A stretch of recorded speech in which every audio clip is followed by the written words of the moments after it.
Hello, everyone. It's your relationship strategist, Eric, and Dr. Sakeisha Hylick. And we're so excited to see you today. How is everybody doing? As you are coming in, make sure you type in what city and state you're watching from. And just make sure that you're interactive, because we thrive on interaction. Yes, we do. We love to flow. Now, I'm sure you may have been wondering what in the world provoked them to come up with this struggling to keep the vows webinars. You know, we found ourselves in predicaments just like some of you may be, wondering, did I make the right choice? Wondering, sometimes, you said I do, but you go through those moments where you just feel like, I really shouldn't have done that, maybe. And that's the truth. Just being realistic. Couples get there. Sometimes you might have been like us, going through those phases where, there's job instability or financial instability, the financial challenges up and down, and feeling like, you know what? It's more month than money. Yes, more month than money. Yeah. And then you got tempted to just throw in the towel, like, I can't do this anymore. And that in and of itself can become frustrating. So we wanted to take some of the principles from our Struggling to Keep the Vows book and help those couples that are struggling in those 5 key areas, because we're gonna be touching a little bit on every subject tonight. We're gonna be talking about communication. We're gonna be talking about finances. We're gonna talk about sex. Yeah, we're also gonna touch on faith and forgiveness, because those are all essential parts of a successful relationship. And it's really, really important that if you're struggling to keep your vows, especially in those areas, that we get some help. Exactly. And the good thing about it is you can do this from the privacy of your own home. So when we're talking to you, don't be afraid to raise your hand. There's nobody there but you and your boo. But, just a word to the wise, if it's something you're not really crazy about, you might not want to raise your hand too high. You might want to, But what we do want to do is we want to thank you for taking the time out to invest into your marriage and your relationship, to take this Struggling to Keep the Vows master class. Now, with this, you also should have the Struggling to Keep the Vows workbook already sent to you. If you don't, then you need to just email us at marriagecanwin@gmail.com, or just send us a message in the chat. Absolutely. So it's really, really important. We're going to be referring to the workbook throughout this class. So it's really, really helpful if you have it handy, okay? Either the electronic version or the actual physical book. Yes. Mm-hmm. I mean, I like to have things in my hand, but then I'm good with the electronic aspect too, right? Exactly. All exactly. Right. So let's get started. Woo, I hope you guys are excited. I hope you have your pen and your paper ready to take notes. But honestly, to have some applications that you can use and apply to your marriage if you're struggling to keep your vows, to help you #keep your vows. Get back on track. All right. So the first topic. Communication. Yes. Now, you know that communication is one of the cornerstones in having a successful relationship. And it's also one of the greatest areas in which couples struggle to keep their vows. Now, there are all different types of communication. There's verbal communication. There's nonverbal communication. Right. There's written communication. We get that. But we're going to talk about 4 key areas that if you're struggling to keep your vows, you may have been challenged with when it comes to communication, right, honey? Exactly. All right. So let's talk about it. The first challenge that you may be dealing with if you're struggling to keep your vows is talking at one another instead of to one another. Now, I'll be the first to raise my hand. I was one of those wives that could go from 0 to 100 really, really quick. And I had to learn to talk to my spouse instead of at him. And I'm sure you're wondering, Sakeisha, what do you mean by that? I mean, when I'm talking to him, I'm not just talking to hear myself talk. Right. I'm listening with the intention of communicating to him. I'm not talking to hear my own voice. Because one of those key challenges is that when you're not talking to your spouse, you're not including them in the communication part. You're talking at them kind of like you're scolding a child. Right. And then remember that, communication is a two-way street. So in other words, not always talking, but, listening. Absolutely. Absolutely. And one of those cornerstones you want to make sure you hear us saying a lot of times when you're truly communicating with your spouse, you're not necessarily ready to react, but it's more so you can respond appropriately, respond with compassion. Because if not, like those of us who weren't always saved, you can go from 0 to 100 in a quick amount of time. And that's what we like to refer to as operating in high emotions, low what? Intelligence. Low intelligence. So it's really, really important that you take the time to talk to your spouse. You get to know them and understand how they communicate by talking to them. Remember when you first started dating, regardless of whether you dated for a small period of time or a long period of time, you went through that honeymoon phase. You just wanted to spend time with them. You just wanted to get to know them. But guess what? Marriage is like being in school continuously. It's a continuous learning process, because who you are in your relationship now is not who you were 5 years ago, 10 years ago, or maybe even a year or two ago. This is true. All right. So one of those key problems is if you find yourself talking at one another instead of to one another, that's one of those ways in which you can be struggling to keep your vows. So make sure that you're doing that. Right. Now, make sure you're not doing that. Exactly, not doing that.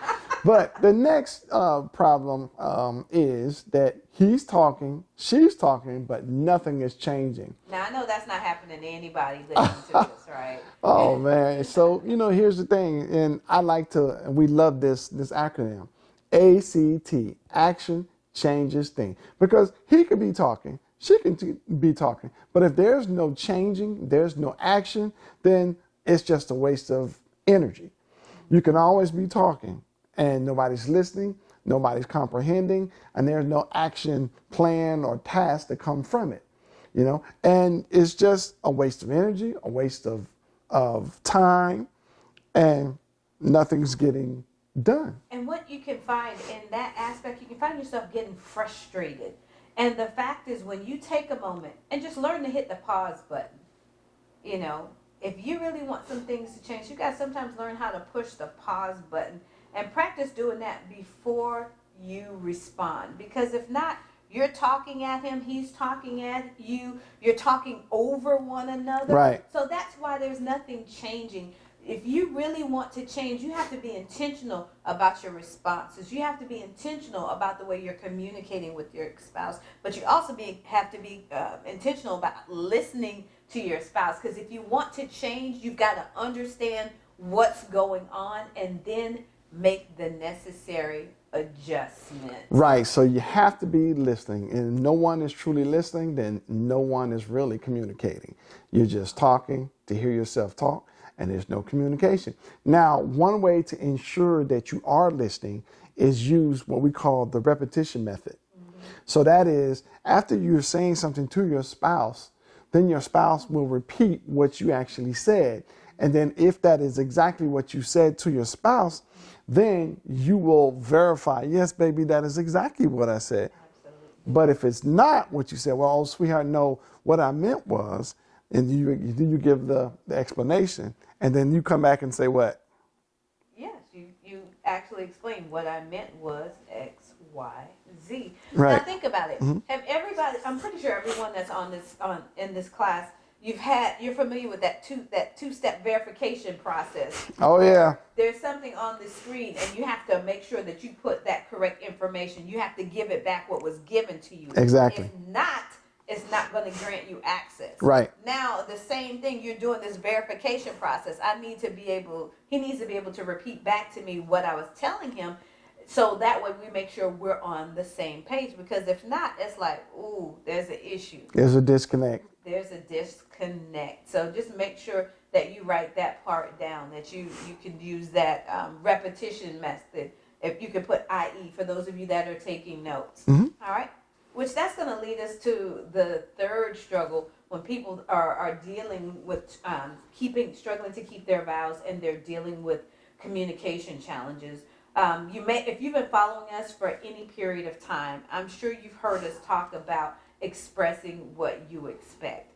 So a lot of times couples are finding themselves struggling to keep their vows because they're failing to express what you expect. Sure, I said the word failing. Failing means we're not meeting a standard, meaning we're not making sure that our spouse knows what we need. We tend to get, or what we've found is that dealing with couples, we get into a habit, we get on autopilot and expect, oh, I've been with him 5 years, I've been with her 10 years, I've been with them 15 years, they should know me by now. Granted, they will know you, but they still cannot read your mind. It's really important. Our kids have been in school for a long time, for years and years and years and years, and there's still some things we need to tell them because it's a constant learning process. People learn at different rates and different ways, so we need to make sure that we're constantly communicating with them. Right. We got to express what we expect because that's a huge one. Exactly. That's a really huge one. So we need to make sure that we express how we want to be communicated to, how we want to be treated in our relationship, and also express, the needs and concerns that we have to each other's spouse. To your spouse. So if you don't tell them, hey, these are my needs, this is what I like, this is what I want, like you said, they won't know. And a key takeaway from this is that your spouse is not a mind reader. You have to express, you have to tell them, you have to effectively communicate to them what you expect in this relationship and how you expect to be treated and respected in this relationship. Let's think of it like this. For those of you that are business owners or who may have worked in corporate America, when you first get there, there's kind of an expectation that's set. Yes. That, they expect you to show up on time. They expect you to, you have tasks. But the thing is that you've communicated those tasks. So that, therefore, you're held accountable. But if you have not communicated that, how can they, therefore, hold you accountable? The same thing with your spouse. How can you expect them to meet a need that you have not expressed to them? You can't because you didn't tell them. You're thinking that they already know what you want, how you want it, how you want to be treated, and you never told them. Correct. You teach people how to treat you, and in order to teach them, you have to communicate it, and not by rolling our eyes, not by just giving them a side eye. Tell them, honey, this makes me feel what my expectation is X, Y, Z. Now, your spouse or significant others. You know which words to use. You know which words are hot buttons. So we're not going to belabor that point. But just use wisdom when you're communicating with your spouse. In the heat of the moment when you're both angry, that's not a time to say, to run down the list of everything that they're not doing. But to let him or her know, going forward, I'd appreciate it if, when I'm talking, you let me finish. I want to hear what you have to say, but I also want to be able to finish expressing my feelings. Okay, so now they know that. Now, nobody's perfect. They might mess it up a couple more times, but at least acknowledge that, hey, honey, True. I noticed you're getting better. You only interrupted me 2 times instead of 5 times. And Right. we're saying that we're laughing, but you have to be mindful of their little things and strategies that you can implement into your relationship on a regular basis that can bring about a change. Does that make sense? Yes, it makes sense. Makes All sense. right. So what's our fourth problem? So our fourth problem is your actions do not line up with your words. Last, when your actions do not line up with your words, your marriage can suffer greatly. When you say that you're going to do something, make sure that you follow through. Your spouse needs to be able to rely on your words. Now, what happens when you don't do that? When you don't follow through on things you promise, that causes a breakdown in trust. Yes. If you say you're going to pay a bill, if you say you're going to put down the toilet seat, if you say you're going to show up at a certain time and you don't, then your significant other begins to, I'd say, distrust. I hate to say distrust, but they don't believe you when you say you're going to do something. So that's why your actions need to line up with your words. And it also goes back into something as simple as your body language. Your actions just got to line up. If you're telling your spouse you've forgiven them for something, or if you're telling them it's okay, but you're rolling your eyes and turning your back and stonewalling them, Yeah. your actions Yes. are not lining up with your words, because if they take you at your word and you're saying you're okay, but your body response is saying otherwise, how are they to know which one to believe? Now, from a woman's perspective, yes, we can assume, well, I did like this, but he's like, look, she said she's okay, and he rolls with it, and now you're upset, and there's frustration and division in the relationship, which could have been handled by simply, no, I'm not okay. Right. Yes, you did offend me. Yes, I am upset. We've got all these extensive vocabulary. Why not use it? Right. And we don't want to break down that trust, because then your words lose value. It's almost like crying wolf. The little boy that kept crying wolf, and there was no wolf. After a while, people are not going to believe in your words. So when you lose credibility in what your words are saying, then no one's going to believe you. You lose trust, and that's not good for your relationship. And I'm sure if you've heard any of this before, if you've experienced it, just put "that's me" in the chat box. Just put "that's me." But what we have to wrap up this section on communication is just 5 tips that can help a couple that may be struggling to keep their vows. Oh, yes. It may help in the communication aspect. And number 1, What's number 1? pray on it first. Instead of just making assumptions and just reactive to judgment calls, pray. Pray on it, and pray on it together. Now, you know what? A lot of people might say, oh, I've heard this, boy. You talking about pray everything. Now, you know what? The Bible tells you that you need to, you got to have faith, but faith without works is dead. We're telling you to pray on it, but then take some action, because of what we talked about before. We don't want you operating in high emotions, low intelligence. So when you take time to pray, you can take your time to calm your mind, calm your emotions, but so you can respond instead of reacting. This is true. Because when you respond, it's, you've had time to think about it. When you react, it's high emotions, low intelligence, and it blows things out of proportion, if that makes sense. Makes sense. Number 2. All right, so just make sure you aim to understand your spouse's point of view. I mean, even if they're not particularly good about sharing it with you, you got to learn to listen, so it'll help you to understand their emotions and their needs. Well, we tend to go into things thinking of only our perspective, but you're not in a relationship with yourself. You're in a relationship with your spouse. Right. So just like you take their feelings into consideration, they want you to take their feelings into consideration. Right. So number 3, above all, remain calm. And I know this may be hard for some of us who may have struggled. I have a feeling I'm going to be raising my hand all night. But so for those of us that may have struggled with, anger and emotion, then a lot of times people may see us and be like, oh, you guys are cool. I wasn't always at this point. I struggled with my emotions. I struggled with anger. But what I had to learn is that when I reacted out of my emotions, that I wasn't getting a better response. Right. I was making things worse. And the same thing for him. Because when you're calm, you want to keep the situation from escalating and spiraling out of control. Because once you lose that control, you start to say things, and words hurt, and it's more difficult to repair those words once they come out. Because you can say, I'm sorry, I'm sorry, I'm sorry. Right. But the damage has been built. Your spouse, they start to build that wall to protect themselves from getting hurt. But sometimes we don't realize that wall that we use as a hedge of protection also becomes a line of division in the relationship. It does.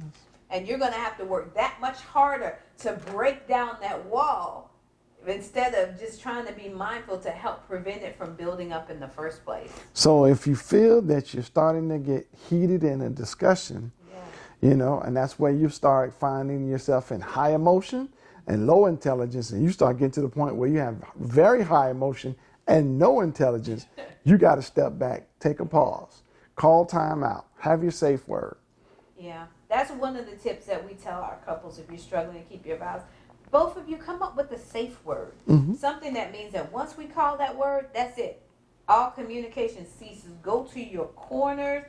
Calm down. You guys can set a 30-minute timer you guys can agree upon a mutual time. Now, not 2 or 3 days, 2 or 3 weeks, Right. but you guys have got to diffuse this situation. Right. So, and 5, Yeah. our final tip for today, make sure you're spending quality time with each other on a regular basis and use this time to talk and listen, not just sweep things under the rug.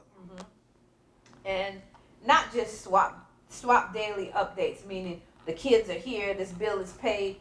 Take time to intentionally communicate. So for those of you, we have your workbooks in front of you. There is a quiz on communication. There should be about, I'd say, 10 questions Yes. on there that you can take at your leisure to help you make sure that you've internalized the information. And if there are any questions on there on the quiz that you are not sure about, you want us to go in further detail, elaborate, you can put, communications quiz, question number, whatever, or you can send us an email and then we can respond a little more in depth with you that way, because we want to make sure that these key points are being driven home. And this is on page 9 and 10, and you have 10 questions and they're multiple choice. Yeah. And this is not to be anything tricky, but to be mindful, we all process things differently. So we have to make sure that, we're communicating things effectively. So now we're going to move on to our next section, which is finance.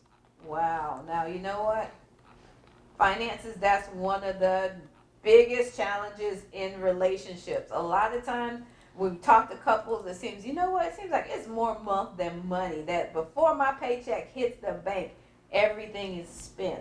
But dealing with money in and of itself can be a struggle or a challenge in many relationships.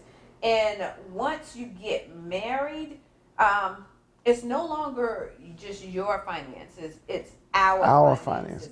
Now, I'm not going to get into the debate whether you should have joint accounts, separate accounts. You guys have got to decide what's going to work for you. Correct. We have joint accounts that take care of all of our bills, and then we have like these little miniature separate accounts. So to allocate a little bit of play money if there's something else that we want. But we have to make sure all the bills in the household's taken care of. And you want to make sure that your finances are not getting out of control, because when your finances are out of control, there are pretty much about 4 major issues that can cause this, and that's why some couples are struggling in there to keep their vows when it comes to finances. And the number 1 issue is a lack of discipline. First, there's a lack of discipline, and when there's a lack of discipline, then everybody has, or both of you have, a tendency to overspend and not watch where your money is going. Wow. You know what? One of the things, and you guys may have heard Dave Ramsey saying that you should be telling your money where to go instead of it telling you where to go. I'm sure you guys have heard that, them say there's more money, more problems, but it's not true. It's not necessarily how much you make, it's how much you keep. Be mindful of what you're going to do with your finances, meaning you have got to have that money conversation, and your wedding day is not the day to do it. Have these conversations in advance, because you want to make sure that you're on the same page in regards to spending. Who's the spender? Who's the saver? How are you going to allocate your funds? And make sure you have a plan in place. And I know I'm going to get ahead of myself, but I'm going to let you take it from here, honey. Yes. So the number 2 issue is a lack of preparation, because unexpected loss of income.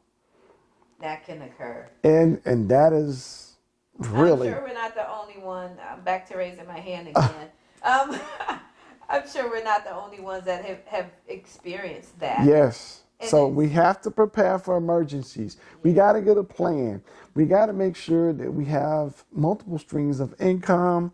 We have a savings account that we have at least 6 to 8, or nowadays really 6 to 9 months of bill money that will take care of your major expenses like your house, food, and transportation. So you have that savings there for that one time that God forbid that there is an unexpected loss of income. And sometimes couples, when they're getting married, they're not thinking about it. I'll use us for an example. We got married. I was a pharmacist. He was an engineer. So finances, that was not necessarily an issue. But the fact is that we didn't plan for there to be layoffs Right. at the job, for the company to be sold, and for them to start eliminating certain positions.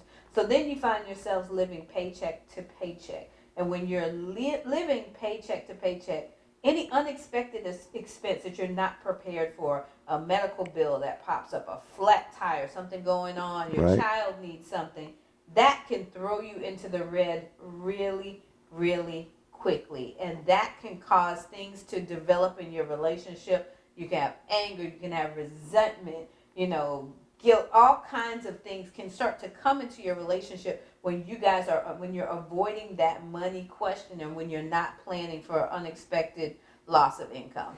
Also, what you don't want to do is issue number 3, avoiding the B word. Oh my goodness. The B word is budget. Yes, yes. Because marriages start with 2 people, and those 2 people have to come together and they got to start talking and communicating about their finances. You got to set a budget. You got to make sure that your income is not less than your outcome. You want to have more income than your outcome.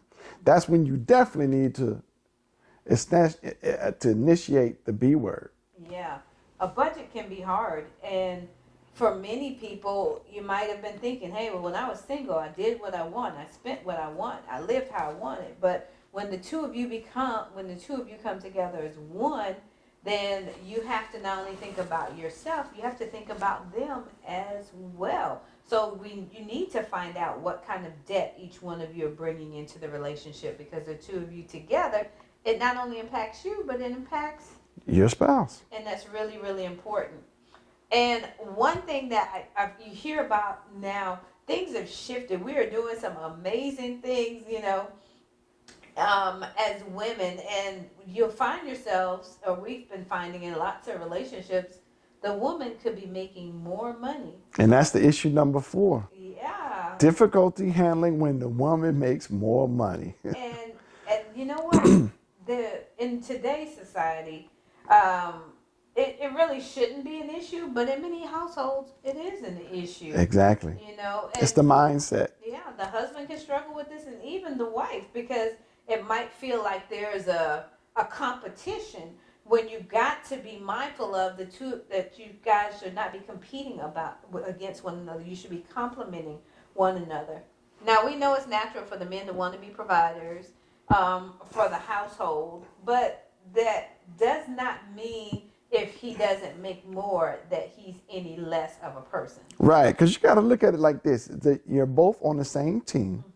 Both of your incomes go into the same account, or you combine them. So if one person makes $50,000, the other one makes $90,000, you put them together, that's $140,000 of spending power, of saving power, of buying power. Investing power. Yeah. So that is where you have to look at things, not a competition, not individuals trying to say, an ego or anything. You got to look at it as this is a team. Teamwork makes the dream work. Right. So now we're going to give you a couple tips so you won't have to struggle into your finances. And the number 1 tip is just make sure you start working with a financial advisor right away. It's really, really important that you get professional advice. Some people feel, I can do this on my own. But sometimes when you get that third party in there and they don't have a vested interest, meaning they're not trying to pick her side over his side. They're a neutral third party, and their goal is to help you guys get your finances in order. That's something to take advantage of so they can help you plan for your future. Now, also, do note that Sakeisha and I are both licensed financial services advisors, and we're licensed in 9 states, and we have a team of other financial advisors. We do help couples and individuals to build and protect wealth, to talk about building educational funds for their children. So we can even say $1 million baby. So by the time they turn 60, they have over $1 million of cash. And then also you want to talk about your retirement. You want to talk about living benefits. You want to talk about protecting your spouse in case something happens to you. So these are the things that a financial advisor will be able to give you some wisdom and give you a starting point to plan for your life financially. Now, so that leads me kind of to our second point, just making sure you're being proactive and taking control of your finances by establishing a budget, because you don't want to wait for the unexpected to happen. Right. You don't want a loss of a job. You don't want to. Some couples, it happens. Pregnancy happens, and you weren't necessarily planning for it. But then once you have the baby, how are you going to provide for the baby? What about college? What if there's an unexpected loss in income? There's so many things that you have to be mindful of. So just make sure that you're being proactive instead of being reactive. Don't wait till the emergencies happen. Yeah. So number 3, remain flexible and open to compromise so that both partners feel heard and have had a say in marital finances. Not on one side. Although one may be a little stronger and their strength is in finances and the other ones may not, you still want to be able to hear from both sides, hear the concerns, and then make sure you take each other's consideration. So that's part of the express what you expect. Now, you know what a couple can also do? You can try this on for size. If you have a way that you like to handle the finances and your spouse has a way they like to handle their finances, try this. You guys agree to follow one spouse's plan for at least 6 months. See how well you're doing. Right. If it's not working out the way you planned, now you got to be open to it. That's right. Be flexible, willing to compromise. But if not, then you try the other spouse's way for 6 months and see what works best for your family. Therefore, both of you guys are active participants in the planning process, and there's less likely to be anger and resentment when it comes to the finances because you both are contributing. Right, exactly. Now, number 4, also consider investing. And this is how you're going to work together to reduce debt. And that means your credit card debt, all kinds of debt, whether credit card, mortgages, car payments, student loans, you name it. Student loans. You said the S word. Yes. So now we're coming up on our financial quiz. And again, this is the next step right after you, if you look into the book, and there's 10 questions. Look into your workbook, whether it's digital or the physical workbook. Let's see, this one's on, the financial quiz is actually on page, let's see. It's actually on page 17 and 18. Yeah. So 10 questions. You can take a few seconds, go through those quizzes, circle what you feel is correct. Let us know if you have any questions. Put some notes in the chat box. Now, if you're anything like me, just take a second and stand up, stretch your arms, because we're getting ready to go into this third section. And we need you guys to be nice and loose and ready and relaxed to be talking about the next section. Yes, because the next section we're going to talk about is sex. Yeah. Sex I'm is... sure we got everybody's attention. Are we looking? Yeah, I think we got everybody's attention. At least we got the men's attention, Of right? course, yeah. I know some of the ladies. You see I'm sitting up, right? Now, what? We say this to be funny, but you know what? Sex is really a huge part of marriages. And the fact is that couples need to connect on a regular basis. It's got to be more than sex. There's got to be intimacy as well. Intimacy and sex are two totally different things. But there are some areas when it pertains to sex in the relationship where there's frustration, and that's where couples are struggling to keep their vows. Right. And one of those key frustrations is that they have unmet expectations. Yes, so because that is number one. And I'm sure you're like, what do you mean unmet expectations? You may be expecting a certain thing from your partner, but your partner is unable to fulfill those expectations, and then you become disappointed, and then you become frustrated. And this happens typically when one spouse is more experienced than the other. Sometimes we're not taking into account, the workload for your spouse. Mm-hmm. One spouse may be tired. They may have a job that causes them to stand on their feet all day. But the fact still remains, if there's an expectation that's not being met, Communicate it. Go back to chapter 1, the first section. You got to communicate it. What are your thoughts, honey? Oh, yes. When you have sexual frustrations on the high, your marriage will unravel quick. Yeah. And, you want to be able to meet your spouse's needs. And you need to also find out about, their love languages, how to meet them, their needs, their wants, how much, when, how, and how much, and how many. Wow. I think I heard how much, how many times? How much? But the thing is that sex is it's a huge part of the relationship. And it's usually a huge priority to the men, but nowadays with everything transitioning, it's really huge for women as well. Not to say it was not huge before, but women are going to have physical needs as yes, well. They will. But yeah. What we want to make sure that our husbands understand is that sex begins way before you get into the bedroom. Right. Let me say that again. Sex begins way before we get to the bedroom. Right. Let me take a sip on that one. So this leads to the next frustration, number 2, allowing external influences in your bedrooms. This is when you have, Susie, who can't keep a boyfriend, never been married, is trying to tell you, child, that's what you don't be worrying about.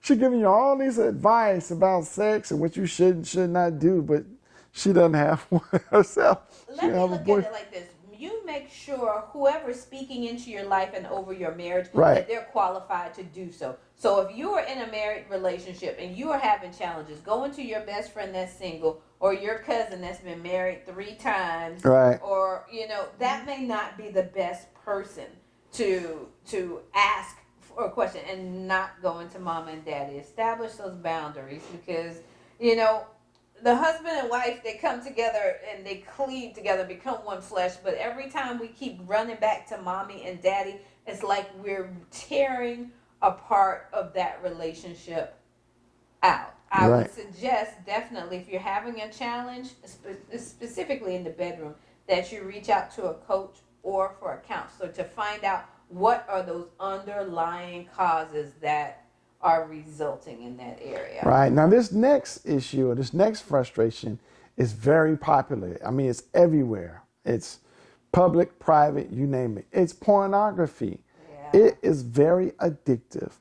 Now, pornography is everywhere. I mean, gee whiz, the television, there's sex on television, there's sex scenes. I mean, everything is sexy. Internet, but social media, Instagram, Facebook. Yes. But pornography, what it does, it gives you unrealistic expectations about sex. Because they take 2 or 3 or 4 different takes just to shoot one scene. When you're like, wait a minute, that ain't what I saw. You ain't doing what I saw in this porn. But what it does, it places unrealistic expectations exactly. on your partner. You expect them to look and behave and act like someone in this porno movie, which causes frustration, anger, resentment. Yes. Because, sometimes when you get to that point where you rely on pornography to stimulate you, it makes your spouse, how are they going to be able to meet a need? How is there going to be pleasure? Unrealistic expectations. If you're depending on that, which kind of what leads to our next point, which causes you to, or which may cause a spouse to respond in lack of sex as a punishment. Right, withholding sex. You're putting all this frustration on them. And what it does, it leads to even more anger and resentment. It pushes your partner away. But what it does, it opens up the door for the enemy to try to come in, to make you feel like, oh, well, your spouse isn't meeting your needs. Then here comes this someone else that wants to start speaking your spouse's love language and listening to them and complimenting them and then suggesting things to them. And I'm sure if you're a wife and you're listening, you're like, well, he shouldn't be entertaining that anyway. You're absolutely right. He should be walking away. But there are people that are still going to try to, hey, well, you look good today, And he's like, gee, thanks. Well, but if you're not getting that at home, like, oh, wow, I do look good. The lack of sex leads to barriers to a fulfilling sex life, which, hey, it leads to something, that big misconception that the grass is greener on the other side because you're not getting it at home. You're starting to look outside. You're like, Well, you know what? If your grass looks green on the other side, maybe you need to water your own yard. this is true. This is true. And we're saying that as a joke, but I mean, it's serious. Sometimes things do look, like it's so much easier. But when you find out everyone is coming into relationships with their own degree of baggage. Right. When you sever one relationship, you jump into another relationship. It's not like that person's going to be without baggage. And you still have not resolved your old challenges. So guess what? You then bring that into a new relationship. Yes. So, what it does is pretty much complicate things even more. Right. Now, lastly, the biggest issue is the bottom of the to-do list. Your spouse becomes last on your list. Everything else becomes more priority than your spouse. Sex should not be the last, and sex with your spouse should not be the last on your to-do list. Okay. I'm like, making sure you included sex with your spouse. Wait a minute. Well, the needs of everybody else comes before them, like your children, your parents, your business, your job, church, all these things come. Your spouse is like, hey, baby, we had a date night. We were going to go out. We were going to go have a staycation or something. And you keep putting it off, or, your spouse starts to make advances towards you, flirting with you, and you don't respond. But you know what this happens? It basically can make someone feel like you're being dishonest or you're cheating on them with someone else, meaning when you're constantly putting your children first, you're constantly putting your job first, and any work activities, you're making them a greater priority over your spouse. So it makes you feel as if they are being unfaithful to them. So you just want to make sure that you want to avoid falling into these types of situations. Make sure that you keep the lines of communication open, and then just make sure you're clearly communicating your needs and your expectations to your partner. And make sure you not only communicate, but you listen. And listen is a part of the communication process, because it's a two-way street. Exactly. I talk, you listen. So when you talk, I listen. And that's what because we got to be mindful. Sometimes we feel communication is just, no, it's a two-way street. Some of us can be like that with God. We just talking, and then say God's not talking to us. No, you weren't listening. True. Now let's pause and take a maintenance check. We have a sex quiz, and this is on page 25 of the workbook. Go through this quiz and find out, do I fit in this category? And it's really, really important. Just take a few seconds and answer the questions, because that way, if there's something that you're not sure about, again, you can put the notes in the chat box, or if it's a really personal question, you can send us an email or a DM, and then that way we could see if we could try to address it by the end of the class. Right. Now, our next topic is forgiveness. Ooh, yes. That's something that a lot of people struggle with in relationships. We have to be mindful that neither one of us are perfect. There are things that we may say or do that may hurt or offend our partner, either intentionally or unintentionally, but we've got to be willing to walk through the forgiveness process. And why do I say that? Because forgiveness is not necessarily for them, it's for you. Right. Because a lot of people may not recognize this. When you harbor unforgiveness, it can manifest itself in your body physically. We wonder about the blood pressure, cancer, and all of this stuff. Some of it's from harboring unforgiveness. This is true. The anxiety, depression. Some of these things we're harboring unforgiveness. It impacts you spiritually. You're praying. Didn't they say that you need to go back and forgive your brother, then bring your gifts to the altar? That's right. So you need to make sure that you are walking in forgiveness. Does it mean you become a doormat for everybody? Absolutely not. But what it does mean is if you're harboring unforgiveness, you are allowing your heart to become hardened. And it's impacting you as well. Because some people can hurt and offend you and keep going on about their life. And I'm not saying your spouse will do that. But sometimes men and women are differently. They think differently. So he may say something that hurts and offends me, and I'm harboring unforgiveness towards him, and he's going on about his day because he's had no earthly idea that he's hurt or offended me. Mm-hmm. And I'm angry. I'm starting to have all kinds of symptoms in my body from harboring unforgiveness versus just, being intentional and be ready to do the work and walk through the forgiveness process. Right. Now, there's 4 big barriers that keep you from moving on that path to have forgiveness. Barrier number 1 is failure to recognize the process. Now, that's one of the things that I was talking about before, the fact that forgiveness is a process.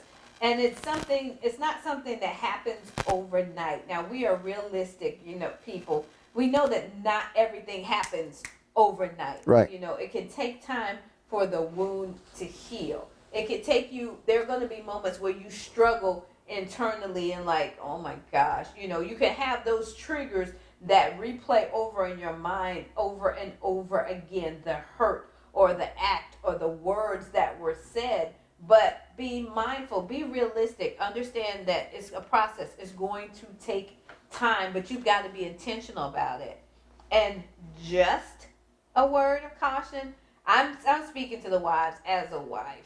Every time if we walk in forgiveness to our husband, if he forgot to bring something from the store, that is not an automatic. Next time you go to the store, don't forget to bring back such and such like you did last time.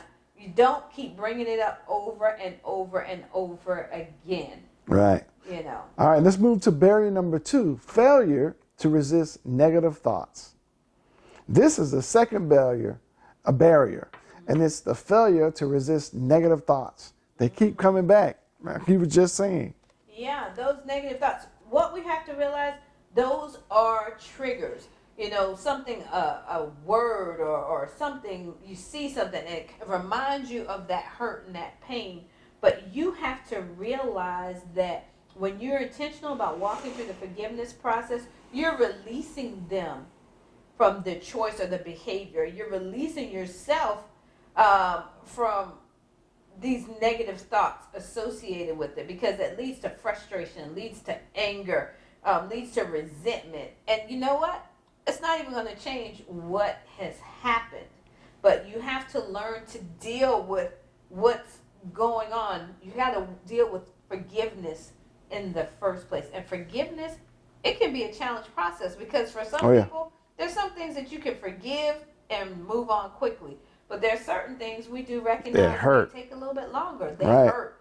Especially those words. Words hurt. They do. They can cut deeper than the sword. I can forgive. Like if a baby, you stub your toe, it hurts and it stings for a little bit, and then you move on with life. Yeah. But I swear, somebody slices that leg, you're like, oh my God, it takes a while, because it's like the wound is just there and it's burning and it's constantly hurting. And even if you look at it, it seems to hurt more. Right. But you got to be intentional about walking through that process. All right. So barrier number 3, failure to realize the 3 types of manifestations. Wow. Now, this is a lot. There are 3 different types of manifestations when you don't walk in forgiveness. And we talked a little bit about it early. We talked about the fact that forgiveness and how it can manifest on the inside of you. And then when you're constantly holding on to those negative thoughts, those negative emotions, you can see them manifesting in yourself emotionally, physically, and mentally. That's a challenging thing. You see people suffering with these diseases, and they're tied to that root of unforgiveness. You can be dealing with some serious mental battles. And the physical comes out in stuff like cancer and other illnesses, high blood pressure, like I think we mentioned earlier. Yeah, some people feel that, I'm strong, I'm tough, I can walk through this process. You know what? You're wondering why you're having high levels of anxiety, high levels of stress. Sometimes that's all tied Can't sleep at night. Forgiveness, because you're trying to make it seem like you're indispensable. Right. We are all human beings. We all have emotions. We get that part. But walking through this process is essential. Yes. Yeah. Yes, and barrier number 4, no plan of action. Wow. What was that saying? Those who fail to plan to fail. We know that anytime you're dealing with others, be it a spouse, a boss, a child, they can say some things or do some things that can hurt or offend you. And it may take some time to repair the damage, especially if one person isn't as willing as the other. Right. But we want you to be mindful with the right amount of work, the right amount of commitment and dedication, Yes. that you and your spouse can walk through the forgiveness process together, but you both have to be willing participants. And what you will see as a result of that, both of you guys are growing, you're evolving, but you got to be mindful that it will take time. You got to be mindful you have to release those negative thoughts and emotions, because if not, it can negatively impact you physically, spiritually, emotionally. Yes, it does. All right, so turn to page 33 and take the forgiveness quiz. And make sure that you comment in the chat box if there's a comment on the quiz or something that you have a question or concern about, or definitely send us a DM if it's something you want to talk about a little more in depth.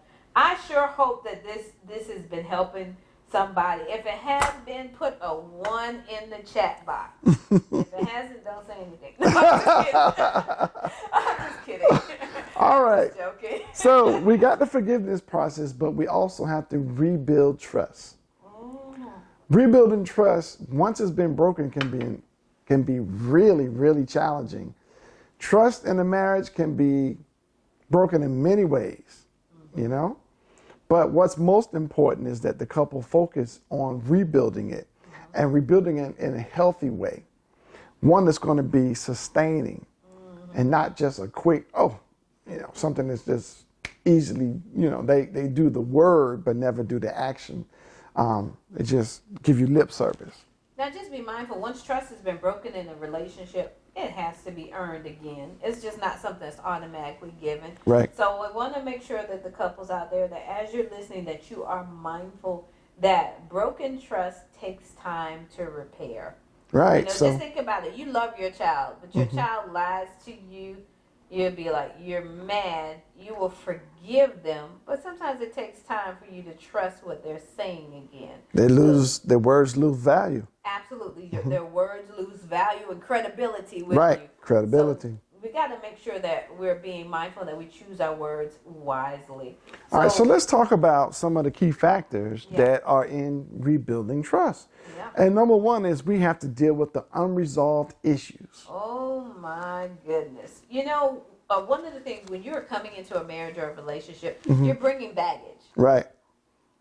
Past hurts, past pains. That's why it's so important. And we tell our singles, we use that acronym, GET CLEAR, before you go into a relationship. And then when you're getting clear, and I'll tell you what CLEAR spells, you get clarity on what you're looking for, that you love yourself, make sure you express what you expect. The A, you allow yourself to heal from past hurts and baggage. And R, you resist the need or the urge to compromise just to have somebody. So we tell you to get clear. And the same thing, when you have unresolved issues, you have to make sure that you deal with that past hurt and that past baggage. Just a word to the wise, counseling, coaching, it's not taboo. You want to have a healthy marriage, a healthy relationship. So you've got to be do the work to deal with those unresolved issues, so you don't take that into the relationship and hurt someone else. Right. So key factor number 2 is inability to identify triggers. Yeah, that's the way that impacts your relationship, because you don't know why. Every time you see a bald man in a red shirt, you just get angry. And that could be tied to something that happened to you years ago. And case in point, I'll share my story with my husband. We've been together for a long time. And I love to have everything clean and neat, right? So right after I would make up the bed, he would go and jump in the bed. And I would be so angry. I mean, literally livid. Like, It looks good. It him, looks comfortable. I know. I've been wanting to tell him to get out of the house, y'all. It was really that serious to me. But he asked me a question. He said, "What? Who did something to you? Who hurt you or said something? Are you seriously that angry over a bed? You make it look all nice and inviting and then get mad when I get in the bed. What is going on?" And I had to sit back and think about the fact. And I realized why I got so angry when he got in the bed. He messed up the bed, and it reminded me of my childhood. When my dad, he was a retired warden for Rikers Island, but he was also in the Army. So part of their training, they used to have to make up those beds so tight you could bounce a quarter off of that. That was part of his training. And if we were to mess up the bed, he'd get angry and withhold love. And that was the thing that frightened me and hurt me. The fact that he could go from, a loving dad to, he could be kind of cold and callous if you messed up the bed. And he would withhold love. It's almost like you weren't even there. You were non-existent. Yeah. And I hated the way that made me feel. So when my husband would mess up the bed, I didn't realize that was triggering me. That's right. That's triggers. Like, oh my gosh, he's going to withhold love. You know what I mean? And not really understanding the connection between the two. So for those of you that are watching the video, you may be thinking it's not messing up a bed. It could be, when he uses certain words or phrases or certain facial expressions. Start to recognize your triggers. What is it that causes you to respond? And then figure out what it is and how you can deal with it. Right. I had to be intentional about understanding, okay, he's getting in the bed because I've made it look inviting for him. It That's has right. nothing to do with, he's not going to withhold love from me because it's messed up. And I had to learn to separate the two, recognizing one was a trigger, but this was something totally different. Yes. If that makes sense. And I know I've said a mouthful, but there are some things that you just got to sit there and think about. So, I'm sure you're like, how does this apply to me? Start thinking about those triggers. What things make you angry for no reason? Leaving up the toilet seat or putting your clothes next to the hamper instead of in the hamper. I mean, I'm not pointing fingers at anybody. I'm just saying. All right. So let's go to our key factor number 3.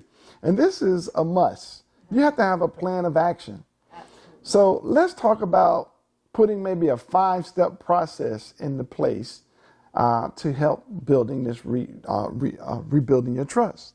Yes. So number 1, you got to be committed to forgive and or to be forgiven. Yeah, because you've got to be committed to doing that. You can't just halfway, I forgive you, no I don't. Right. You forgive him about this today. Either you're in or you're not. You're angry. It's like you're playing hopscotch. Yeah. You're not exactly sure what's acceptable and what's not. So you got to commit to being forgiven or to forgive. You can't be, how they say, no half hot stepping. or cold. Right. No lukewarm. Right. No lukewarm. Step number 2, you got to be open and you got to be willing to do the necessary work.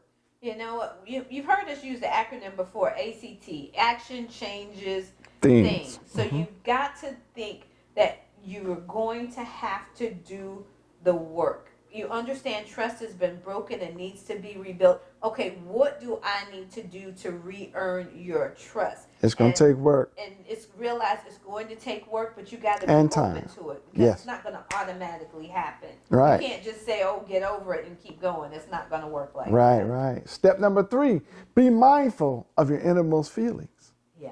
Because sometimes we have things going on inside our head where you say you're trying to rebuild trust, but inwardly you still got that anger, that resentment on the inside. So you got to be mindful. Okay, this is how I'm feeling. What do you do when you have those feelings? You don't go take it out on them and you don't hold it inside. For some people, journaling may be a healthy outlet. This is how I'm feeling today. This is what triggered me today. Whatever you need to do. Because everybody responds differently. I'm learning to journal. For some of you listening, you might be like, well, I don't like to write. We got record on our cell phone. Record those Right. That's true. down. So Right. you can kind of see what caused that feeling and how did you deal with it. So you have something to refer back to in the future. Right. So step number 4 is be honest. In other words, don't tell the other person what you think they want to hear, Absolutely. but you tell them how you honestly and how you really feel. Because what happens sometimes, we're not completely honest about how we feel, and we keep sweeping things under the rug. Sweeping things under the rug. For anybody, you know how we tell everyone, you clean the house, sweep stuff out. You sweep it and you pick it up and throw it away. What happens if we take garbage and put it under the rug? Then you add some more under the rug. Right. And add some more. How long do you think that rug is going to be able to hide what's going on underneath it? Right. It's going to start to build up and build up and build up, to eventually it explodes. Yeah, and then also when you have yellow flags and red flags, those are things that, okay, look like they're leading up to the situation that caused the issue. Don't ignore them. Address them immediately. Because like she said, if you keep sweeping it on the rug or just ignoring them, and then all of a sudden it's going to explode into one big argument. And here's a hint for, I've had several men ask us this, why do women fuss about something as simple as a toilet seat or something as simple as take out the trash? I can pretty much guarantee you it had nothing to do with taking out the trash. Right. It's a symptom of something from before. There's been a buildup, something that's been swept under the rug or ignored for so long. Something little happens and it just triggers an explosion from holding all those emotions on the inside. So it's best to set some side a time. And for those of you, you can connect with us. We have a conflict resolution sheet that we can provide for you. We'll give you there's a number to text to get the conflict resolution sheet. Yes. And if you like to do that. Right. And then the Step number 5 is what? Be consistent. Yes. Nothing's going to speak louder to your spouse than changed behavior. Because you could say, I'm sorry to you're blue in the face, but if you're doing the same thing over and over and over, your sorry means nothing. I'd rather you show me more so than you can tell me. If you're intentional, hey, sweetheart, I realize doing this hurt your feelings or makes you feel some type of way. I like to see you being intentional about doing things. Something as simple as, not forgetting my order. Something to eat. I mean, but we're laughing, but that. Yeah, no, that's good. Little things that husbands forget. If you start to be intentional about remembering the little things or changing your behavior to reflect what you said, right, that goes a long way. Right. So turn to page 40 and take the Rebuilding Trust quiz. And there's 10 questions. Taking this quiz will open up some eyes and find some things that you thought that you had taken care of in the Rebuilding Trust. Find out, you got some work to do. Yeah, because one of the things we realize that, everyone, when you get married, we want your marriage to win. You have a lot of couples out there like you, like us, who struggle to keep their vows at some point in time. But one of the good things is that you guys are not suffering in silence. You reached out to get help. You got a copy you signed up for this masterclass, and you're doing the necessary work to help your marriage to be able to win. And some of the times you'll find out somebody's blowing up publicly because they've been struggling privately. That's and right. Didn't get the help they need. So we truly, truly hope that this class has been a blessing to you. That talking about the communication, talking about finances, talking about sex, talking about forgiveness and rebuilding trust, that it has shed some light or given you a different mindset shift. So when you're going back to your relationship, you start to remember some of these tools and strategies that you can implement right away. Just be mindful that marriage isn't an easy thing, but it's fulfilling when you get it right. And we just want to make sure that we're helping you guys to find fulfillment. And you've taken the necessary steps because you invested into this course. Now, just remember that you have to be the change that you want to see in your relationships. So you take action.